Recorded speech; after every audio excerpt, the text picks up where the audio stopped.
My name is Jamie. Debbie and I have been married for 34 years. We have 4 children, 2 boys, 2 girls, ages 22, 26, 29, and 32. I've been in addiction recovery for 3 years. When I was in my 20s, if you would have told me that I had been full of addiction, that I would have told you you're crazy.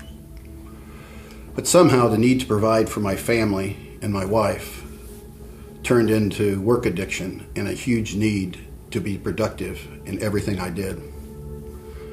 And somehow the sexy magazine I viewed when I was a young teenager turned into a sex magazine, into sex videos, internet porn, strip clubs, fantasies of relationships. Relationships outside my marriage and sex with prostitutes. The person I became at age 50 would have disgusted me at age 20. I hurt my wife, I hurt my family, I hurt my friends. The shame kind of isolated me and prevented me from being intimate with anybody. Today I've been sober for 2.5 years, and my recovery includes an annual lie detector test, weekly counseling, weekly meetings, daily prayer, and daily intimate exercises with my wife. God has given me the gift of grace, totally undeserved and unearned grace. And God has also softened Debbie's heart, and she's forgiven me. Today I stand before you to give back, is what I'm doing here. And, I don't want your family to fall into the same trap that I fell into and my family fell into. Society places a lot of emphasis on providing for your family and desensitizes us about sex.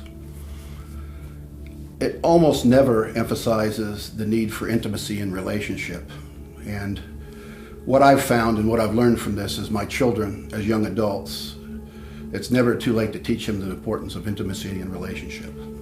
So, what recovery did for me was to get me to quit being a victim. It taught me that I had some responsibility for where my life had ended up. I didn't have any ownership of his addiction, had nothing to do with me. I couldn't be pretty enough, I couldn't be thin enough, I couldn't be young enough, I couldn't be fun enough to make him not do what he did. But I did have a responsibility for why this madness was in my life and why I put up with it. And in recovery, I learned that I was allowed to have boundaries, I was allowed to have a voice, and I was allowed to draw a line and say, I don't deserve to have this anymore. I was raised to be kind or quiet, and it made me a very easy child for my parents, but it made me a very unhealthy adult. I didn't even know that I could have boundaries, that I could demand what I wanted in my life, that I could say, I don't want this madness in my life. I didn't even know I had a voice until our world fell apart and I could not take what he was bringing into our home anymore.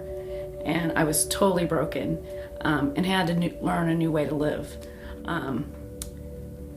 The shame kept me isolated from my friends, from my support group.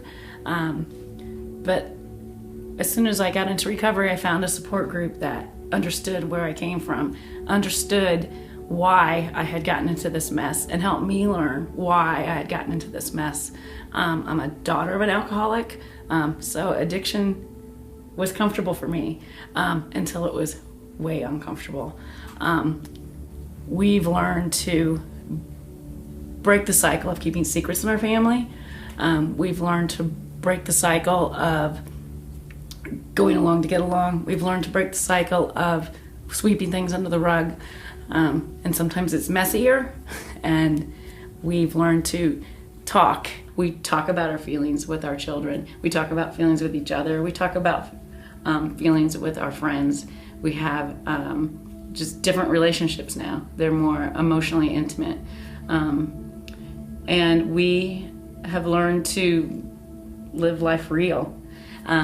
We have problems.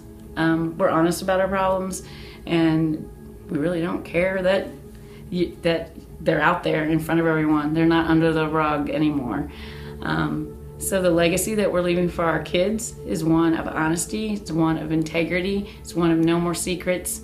It's one of get in touch with your feelings, talk about them, and we've learned to break the cycle of addiction in our family, and there's just no more shame. You know, we are what we are.